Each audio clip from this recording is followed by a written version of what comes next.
Imagine a world where the most powerful weapon in the American arsenal, the ability to freeze a nation's bank accounts, suddenly stopped working. In October 2024, a Saudi supertanker docked in the port of Ningbo, China, carrying 2 million barrels of crude. In the old world, the $200 million payment for that oil would have embarked on a 3-day odyssey, bouncing through a labyrinth of intermediary banks in New York and London before finally clearing. But in this world, the transaction settled in 3 seconds. There were no dollars involved. There was no swift message sent. There was no delay. This is the moment the financial plumbing of the last 80 years was dismantled and replaced by something faster, colder, and far more dangerous. We often talk about the death of the dollar as a catastrophic market crash, a cinematic collapse of society. But the reality is far more subtle and much more disruptive. It wasn't a crash. It was an upgrade. By switching global trade to interoperable sovereign digital currencies, the world's central banks didn't just find a better way to move money. They bypassed the Western gatekeepers entirely.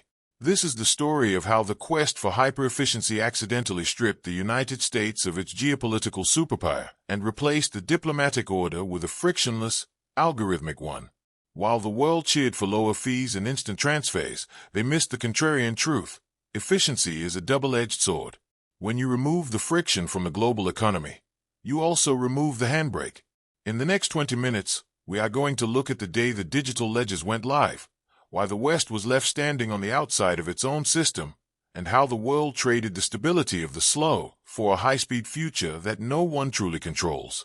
This isn't speculative science fiction.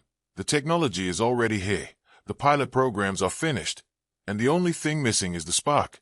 To understand why the digital switch of 2024 was so revolutionary, we first have to look at the labyrinth it replaced. For decades, the global financial system was less like a high-speed data network and more like an international postal service for money. If a company in Germany wanted to pay a supplier in Vietnam, the money didn't move directly. Instead, it embarked on a journey through the correspondent banking system, a chain of intermediary banks that each held a piece of the puzzle.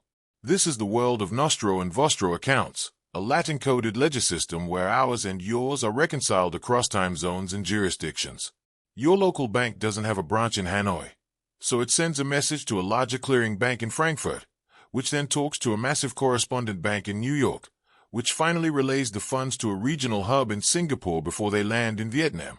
Every stop in this chain takes a fee, every stop adds a delay, and every stop requires a human in the loop to ensure the ledgers match. At the center of this web sits the United States dollar, the undisputed unit of account for 80% of global trade. The dollar isn't just a currency, it's the universal language of the labyrinth. Because most exotic currency pairs, like the euro to the Vietnamese dong, lack deep, direct markets, the world uses the dollar as a bridge. You sell your euros for dollars, and then sell those dollars for dong. This dominance gives the U.S. Treasury a unique exorbitant privilege. Because almost every trade eventually touches a U.S. clearing bank, the American government can see, track, and, if necessary, block the flow of global commerce. This is the power of the financial sanction, the ability to unplug a nation from the grid, turning their economy into an island overnight. The glue holding this entire clunky structure together is SWIFT, the Society for Worldwide Interbank Financial Telecommunication. Contrary to popular belief, SWIFT doesn't actually move money. It moves the instructions for money. It is the secure messaging system that tells Bank A to debit an account so Bank B can credit another. While initiatives like SwiftPay have tried to drag this system into the 21st century, the underlying plumbing remains fundamentally T+2 or T+3. This lag creates a massive float, billions of dollars in transit at any given moment that banks use to earn interest. In 2024, interest income from these trap payments accounted for nearly half of all global payments revenue. The system wasn't just slow by accident, it was slow by design, because the friction was profitable for the gatekeepers. Overseeing this fragile equilibrium are the Bretton Woods institutions, the International Monetary Fund and the World Bank. They act as the system's ultimate guardrails, providing the emergency liquidity and the structural rules of the road that ensure the dollar-based order remains stable. But this stability comes at the cost of extreme fragmentation. Smaller nations are often trapped in liquidity deserts, forced to hold massive reserves of foreign dollars just to participate in trade, leaving them vulnerable to every interest rate hike in Washington. This was the baseline reality of 2024, a world of high fees, hidden delays, and a singular, weaponized currency that everyone used because, for 80 years, there was simply no other way to get the job done. The breaking point arrived in mid-2024, not with a sudden market crash, but with a coordinated software handshake that the West simply didn't believe was possible. For years, the Bank for International Settlements had been facilitating a quiet experiment known as mBridge, a cross-border platform designed to let central bank digital currencies talk to each other directly. Most observers in New York and London viewed it as a technical curiosity, a niche project for minor trade corridors. They were wrong. In a strategic masterstroke during a summit in Riyadh, a coalition of 30 nations led by China, the UAE, and several key emerging markets announced that they were moving their primary commodity settlements to the mBridge production ledger. This was the digital Bretton Woods, the moment the global financial plumbing was rewired while the gatekeepers were still asleep. While Washington was entangled in domestic debates over the privacy risks of a digital dollar, the rest of the world was busy building the exit ramp. The core breakthrough wasn't just the existence of the digital yuan or the e-dirham, but their interoperability. In the legacy system, different currencies were like different electrical plugs. You needed a bulky, expensive dollar-shaped adapter to make them work together. The 2024 switch introduced the universal power strip. For the first time, a central bank in Southeast Asia could settle a trade with a central bank in South America in seconds, using a shared ledger that rendered the correspondent banking network obsolete. The systemic shock was near instantaneous. The moment the first multi-billion-dollar oil contract cleared without touching a single US-based server, the geopolitical leverage of the 20th century evaporated. The United States suddenly faced a brutal choice: join a system it couldn't control, or remain an analog island in a hyper-efficient digital world. The European Central Bank, sensing the shifting gravity, scrambled to accelerate the digital euro, hoping to provide a Western alternative to the Beijing-led architecture. But the momentum had already shifted to the Pacific and the Middle East. This wasn't just a change in currency. It was a change in the world's operating system. By the end of 2024, the mBridge protocol had reached a tipping point where the network effect became unstoppable. The more countries that joined, the more expensive it became for anyone else to stay out. We witnessed a digital stampede as nations realized that for the first time in 80 years, they could trade with their neighbors and their biggest customers without asking for permission from a foreign power. The 2024 switch didn't just end the dollar's monopoly on trade. It ended the West's monopoly on the truth of where the money was moving. When the switch finally flipped in 2024, the first thing to vanish wasn't the dollar itself, but the concept of waiting. For nearly a century, the global economy operated on a polite fiction of speed while the actual plumbing was held together by dusty ledgers and legacy systems that took days to verify a single transaction. But with the mass adoption of interoperable sovereign digital currencies, that 3-day lag, the T+2 or T+3 settlement window, evaporated instantly. We entered the era of T0. In this new reality, a $1 trillion oil contract clears with the same finality and speed as a text message. This isn't just a technical upgrade. It's a financial earthquake that leveled the business models of the world's largest banks overnight. For decades, the giants of Wall Street and the City of London survived on the flat, the billions of dollars in interest earned on money while it sat in transit between countries. When the transit time goes to zero, that revenue stream simply ceases to exist. The correspondent banking network, a labyrinthine web of intermediary banks that each took a tiny slice of every global transaction, suddenly found itself redundant. If the Central Bank of Brazil can talk directly to the Central Bank of Indonesia on a shared ledger, why would they ever pay a New York clearinghouse to facilitate the trade? The friction that once defined international commerce was gone, and with it, the toll booths that the West had spent generations building. The foreign exchange markets felt the shockwave next. In the old system, trading exotic currency pairs, say, South African rand for Malaysian ringgit, was expensive and slow because both usually had to be converted into US dollars first. In the algorithmic order of 2024, sovereign digital currencies enable direct, peer-to-peer liquidity. High-frequency algorithms now match buyers and sellers across different ledgers in milliseconds, bypassing the dollar as the bridge currency. This narrowed spreads to almost nothing, saving emerging economies billions in transaction costs, but starving the traditional FX desks of their primary source of profit. Nowhere was this shift more visible than in the commodity docks. The petrodollar, the bedrock of American geopolitical influence since the 70s, began to fracture. As Saudi Arabia and the UAE integrated their digital ledgers with major importers like China and India, all started being priced in digital baskets. This didn't just change the currency on the invoice, it changed the very nature of liquidity. Because these digital currencies are programmable, the payments are now often tied to smart contracts. A cargo of crude isn't just paid full. The funds are released automatically the moment the tanker's GPS coordinates verify it has crossed into a specific territorial water. No letters of credit, no escrow disputes, and crucially, no oversight from the U.S. Treasury. The winners of this feist 2-year window were the agile exporters and the tech-literate central banks who could finally access their capital without asking for permission from a foreign power. The losers were the institutions that mistook their middleman status for actual value. The global financial system became leaner, faster, and much more efficient, but it also became something else. It became decoupled. By removing the dollar as the universal lubricant of trade, we didn't just speed up the world. We removed the primary mechanism the West used to keep the world in sync. As the new system matured toward the end of the decade, the most terrifying weapon in the American diplomatic arsenal, the sanctions' rear aim, slowly lost its edge. In the old world, being cut off from the dollar was a death sentence for a national economy because there was simply no other way to pay for food, fuel, or medicine on the global stage. But by the late 2020s, the sanction ghost had arrived. Nations out of favor with the West no longer needed to find a sympathetic bank in a neutral country to hide their transactions. They simply used the peer-to-peer interoperability of the new digital ledgers. Since these transactions never touched a U.S.-controlled server and left no trail in the SWIFT network, the U.S. Treasury became a blind giant. It could still bark orders, but it could no longer freeze the blood in the veins of a distant economy. This shift effectively ended the era of unipolar financial policing, forcing diplomacy back toward traditional statecraft and away from economic strangulation. While the superpower's grip loosened, the very nature of trade agreements began to rewrite itself through the power of programmable money. We moved beyond static treaties and into the age of the live trade protocol. Governments began embedding their policy goals directly into the currency itself.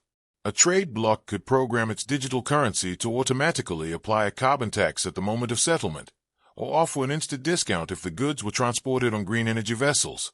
This wasn't just trade, it was algorithmic governance. Trade disputes that used to spend years in the holes of the World Trade Organization were now settled instantly by the code. If a shipment didn't meet the verifiable quality standards encoded in the smart contract, the payment simply didn't release. Trust was no longer a diplomatic commodity to be negotiated, it was a cryptographic certainty. However, this efficiency came with a cost, the fragmentation of the global map into currency blocks. Instead of one global dollar-based market, the world began to coalesce around competing ledger ecosystems. You had the yuan-centric bloc, focused on high-speed infrastructure and resource security, and the Euro-digital zone, focused on privacy and regulatory compliance. For emerging markets in Africa and Southeast Asia, this created a new kind of digital non-alignment movement. These nations found themselves playing both sides, maintaining multi-ledger wallets to capture investment from every direction. But this also meant that global capital flows became more volatile. Money could enter or flee a country at the speed of light, without the governor of bank delays to slow down a panic. By the early 2030s, the world was richer and more efficient, but it was also deeply divided by the very software that was supposed to connect it. By the early 2030s, the debate over whether the dollar was dead had been replaced by a much more complex reality. The dollar had not disappeared, but its role had fundamentally mutated. For 80 years, the US dollar was both the world's preferred store of value and its primary medium of exchange. In the new algorithmic order, these two functions split.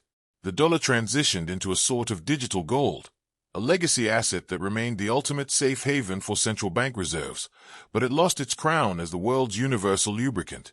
Power in the international system shifted from those who controlled the supply of money to those who controlled the standards of the ledger. This was the move from the power of the mint to the power of the interface. From the perspective of political realism, this era became a zero-sum struggle for what we now call financial root access.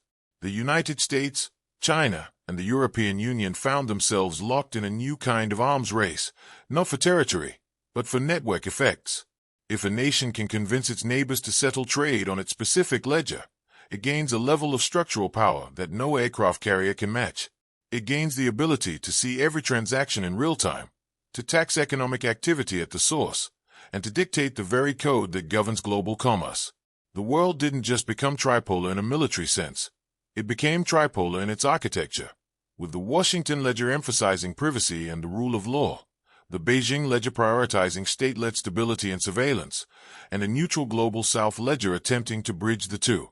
This shift defied the optimistic predictions of liberal institutionalism, which had hoped a single, interoperable digital currency would unite the world. Instead, we witnessed a digital version of the Great Game. Nations faced a brutal prisoner's dilemma. They could join a highly efficient foreign ledger to lower their trade costs, but doing so meant surrendering their monetary sovereignty to the programmers in a foreign capital. The game theory of 2030 favored those who moved first to build the most attractive ecosystem. Smaller nations became digital protectorates, choosing their currency block based not just on who they traded with, but on which tech stack they trusted more. Ultimately, the global power structure was rebuilt on a foundation of cryptographic competition. The hegemony of the dollar was replaced by the hegemony of the protocol. In this new world, the ultimate form of sovereignty is no longer the ability to print money, but the ability to write the code that decides who can participate in the global economy. We didn't reach a state of frictionless global cooperation. We simply moved the front lines of geopolitical conflict from the battlefield to the back end of the global financial operating system. The dream of a frictionless, algorithmic order carries within it the seeds of a profound and unprecedented fragility. By removing the clunky, slow-moving parts of the legacy banking system, we also removed the natural shock absorbers that once prevented local panics from becoming global catastrophes. In this real-time financial world, the most immediate danger is the flash liquidity crisis. In the old system, a bank run or a currency collapse took days or weeks to ripple through the correspondent network, giving central banks time to intervene. In a T0 environment, an algorithmic error or sudden loss of confidence can drain the entire liquidity of a national ledger in seconds.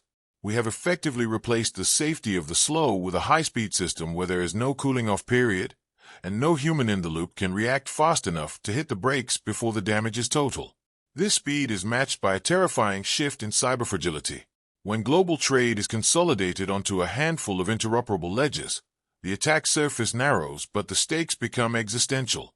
A single zero-day vulnerability in the core protocol or a corrupted update to a central bank's ledger isn't just a technical glitch.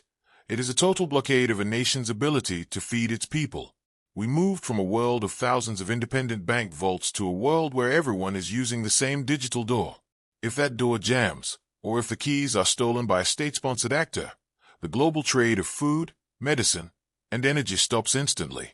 The master ledger becomes the ultimate target for asymmetrical warfare, making a well-placed line of code more destructive than a nuclear warhead.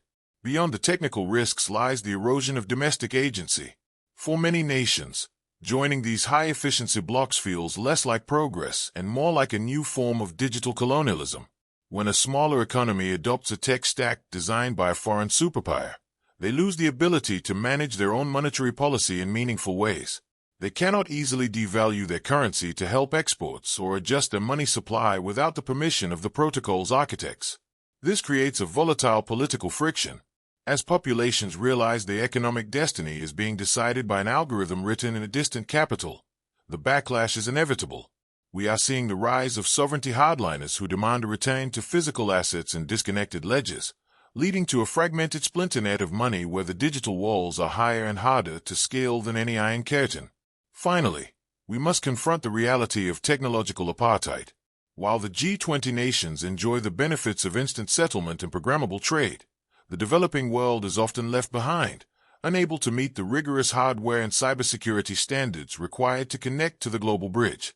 These off-grid nations find themselves locked out of the new financial architecture, forced to trade at a massive disadvantage or tamed to increasingly dangerous black markets.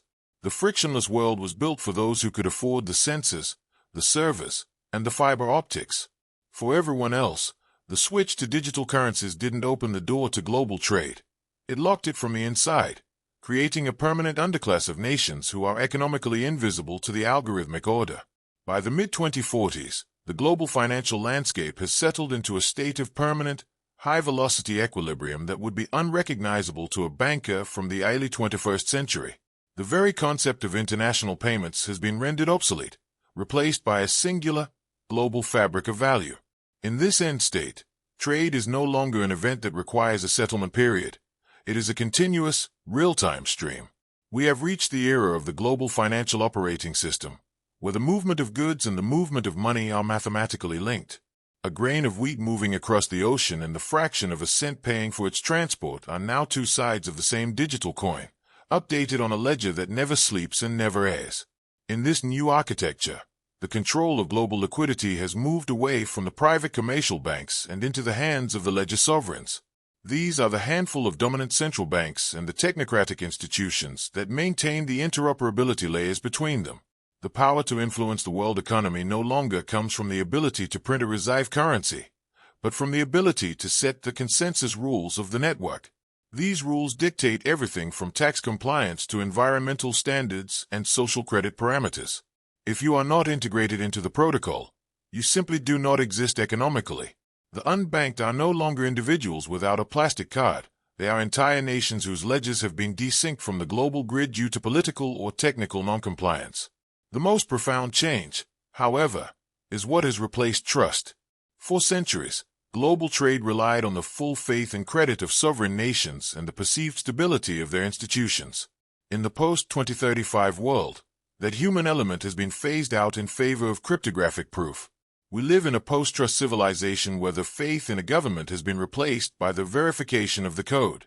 When a transaction occurs, the participants don't need to know if the other party is honorable or if their central bank is solvent. The ledger itself provides an immutable, real-time proof of reserves. Trust is no longer a fragile psychological state to be managed by diplomats. It is a mathematical property of the system, as cold and indifferent as the laws of physics. This end state has created a world of absolute efficiency and absolute transparency. There is no longer any dark money, no shadow banking, and no hidden flight of capital. Every unit of value is tagged, tracked, and programmable from its creation to its destruction. While this has eliminated the systemic waste and corruption that plagued the old dollar-based order, it has also created a world where the margin for human error or political dissent has shrunk to zero. We have built a perfect machine for global commerce, but in doing so, we have surrendered the productive friction of the old world, the messy, slow, and private spaces where human agency once operated. The global financial architecture is now a closed loop, a self-optimizing engine that prioritizes the health of the network above the autonomy of its users. The great transition of 2024 was never really about the technology of money. It was about the death of ambiguity. We traded a century of clunky, slow, and often frustrating human-led banking for a world of absolute mathematical precision. In doing so, we solved the problem of friction, but we may have accidentally deleted the room for error that allowed the global system to breathe. The dollar didn't fall because of a war or hyperinflationary collapse. It faded because it was simply too slow for a world that demanded instant finality. We moved from a global order where power was projected through the threat of being cut off, to a world where power is exercised through the terms of being connected. What fundamentally changed is the seat of authority. We no longer look to the Federal Reserve or the IMF as the ultimate arbiters of global stability. We look to the protocol. The invisible hand of the market has been replaced by the visible code of the ledger. Yet, beneath this high-tech veneer, the core of human nature remains stubbornly constant. Geopolitics hasn't vanished. It has merely migrated into the back end of the global operating system. The same rivalries, the same thirst for dominance, and the same pursuit of security that drove the Roman Empire and the Cold War are now being coded into the smart contracts that govern our coffee, our fuel, and our debt. We are left with a profound paradox that defines our era. We have built a financial system that is perfectly efficient, perfectly transparent, and perfectly controlled. It is a world where trade can never be stopped, yet one where every transaction is a permissioned act. As we look toward a future where every cent is programmable, we have to ask ourselves if we are truly more prosperous, or if we have simply built a more comfortable cage. If money is no longer a neutral tool but a programmed set of rules, the most important question for the next century isn't how much you have in your wallet. It's who wrote the code that allows you to spend it. The transition to a fully digital, sovereign financial order brought with it the silent death of the most basic form of economic liberty, the anonymous transaction. In the era of the physical dollar, a $20 bill was a blind instrument. It didn't know where it had been or where it was going, and it certainly didn't report back to a central server. But in the wake of the 2024 switch, every unit of currency became a data-gathering probe. The privacy war wasn't fought with tanks, but through the architecture of the digital wallet. For the state, the elimination of cash was heralded as the ultimate victory over organized crime, tax evasion, and the shadow economy. For the citizen, however, it meant that the boundary between private life and state oversight simply dissolved. Your morning coffee, your political donations, and your healthcare choices became permanent, searchable entries on a ledger that the government could audit at the speed of thought. This total transparency quickly evolved into the ultimate tool for social engineering. Because the money was now programmable, the state gained the ability to nudge, or shove, behavior in real time. We saw the rise of purpose-bound money, where a government stimulus check could be programmed to expire if not spent within 30 days, or restricted so it could only be used on approved healthy groceries. This transformed the nature of the social contract. Obedience was no longer just a matter of following the law. It was baked into the very medium you used to survive. If a citizen's social credit score dipped or if they attended a protest flagged by an algorithm, the digital wallet could be throttled or restricted to basic necessities instantly. The financial system became the primary mechanism for law enforcement, operating without the need for a jury, a judge, or even a knock on the door. As the digital panopticon tightened, a new kind of gray market emerged for those desperate to maintain a shred of autonomy. This wasn't the criminal underworld of old, but a desperate network of bartering and unauthorized peer-to-peer commodity swaps, trading physical gold, silver, or even legacy luxury goods for basic services. Yet, in a world where the master ledger tracks the delivery of every calorie and the usage of every kilowatt, living off the grid became a feat of extreme survival. The privacy war reached its endgame when the public realized that convenience had been a Trojan horse. We accepted the frictionless speed of sovereign digital currencies because they made life easier, only to realize that in a world where every transaction is a data point, private life is a legacy concept that the code no longer supports. For decades, the local bank branch was the physical manifestation of the global financial order, a temple of marble and glass where the world's wealth was stored and managed. But when the central banks opened the digital ledgers directly to the public, those temples became mausoleums. We witnessed the great disintermediation, the moment the middleman was simply deleted from the equation. In the old system, you didn't actually own your money. You owned a promise from a private bank to pay you back. In the new system, your digital wallet is a direct claim on the central bank itself. When the risk of a private bank failure is weighed against the absolute solvency of a sovereign state, the choice for the average citizen was instantaneous. The bank run of 2025 wasn't a panicked crowd at an ATM. It was a silent, trillion-dollar migration of deposits from commercial balance sheets to central bank ledgers. This shift destroyed the very foundation of fractional reserve banking. For centuries, banks operated by taking your deposits and lending them out to others, keeping only a small fraction on hand. But as deposits evaporated into the risk-free safety of sovereign digital wallets, the commercial banks lost their raw material. They could no longer provide the mortgages, small business loans, or corporate credit that fueled the 20th century economy. The interest-bearing savings account, once the bedrock of middle-class wealth, vanished. Banks were forced to pivot from being safekeepers of capital to mere service providers, utility companies that charged fees for identity verification or specialized software interfaces, while the actual movement of value happened far above their heads. The fallout reached the highest levels of the financial elite. The giant too-big-to-fail institutions of Wall Street and the City of London found their political leverage destroyed alongside their deposit bases. They no longer held the keys to the global payment system, and they no longer controlled the flow of credit. This forced a radical and dangerous transition, the socialization of lending. With private banks unable to fund the economy, central banks were forced to step in, deciding which industries and which individuals were worthy of credit through automated, algorithmic scoring. The neighborhood banker, who once understood the local community and took risks on people, was replaced by a cold, centralized code. We traded the occasional instability of private banking for a perfectly stable, perfectly efficient system that has no heart, no room for negotiation, and no place for an institution that isn't a state. As the physical trade routes of the 20th century began to fray, a new, invisible spine for the global economy was quietly laid across the global south. This was the birth of the Silicon Silk Road, a technological alliance that replaced the old colonial shipping lanes with a high-speed network of fiber optic cables, state-of-the-art data centers, and the proprietary software stacks of the East. For decades, the West had focused on freedom of navigation in the South China Sea.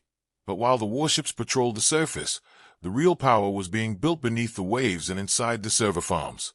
By the late 2020s, the digital Silk Road had matured from a series of infrastructure projects into a unified financial operating system. This wasn't just about faster internet. It was about providing the economic master keys to developing nations that were tired of the volatility and political strings attached to the dollar. The heart of this new architecture was the integration of the digital yuan with local wholesale ledgers in Southeast Asia, Africa, and the Middle East. Through initiatives like the mBridge project, China didn't just offer a currency. It offered a turnkey financial system. For a nation like Laos or Nigeria, adopting this tech stack meant instant access to the world's largest manufacturing hub with zero transaction fees and no need for New York-based clearinghouses. These countries weren't just trading goods, they were migrating their entire national sovereignty onto a foreign-designed interface. This created a system administrator relationship where the provider of the ledger could monitor trade flows, verify tax compliance, and, if necessary, disable the network with a single line of code. The old world relied on the threat of naval blockades. The new world operates on the threat of a software update. This digital alliance gave rise to a new phenomenon, the automated currency block. In these regions, trade is no longer governed by the slow, diplomatic negotiations of the past, but by the raw efficiency of the Eastern tech stack. We saw the emergence of a digital non-alignment movement, where nations in the global south attempted to balance their reliance on Western markets with their deep integration into the Eastern ledger. However, the gravity of the Silicon Silk Road proved too strong for many. By 2030, the most valuable infrastructure in a developing nation wasn't its deep water ports or its highways, but its connection to the regional liquidity hub. The world had split into two distinct realities: those who operated on the open, legacy systems of the West, and those who lived within the optimized, hyper-efficient, and state-monitored operating system of the Silicon Silk Road.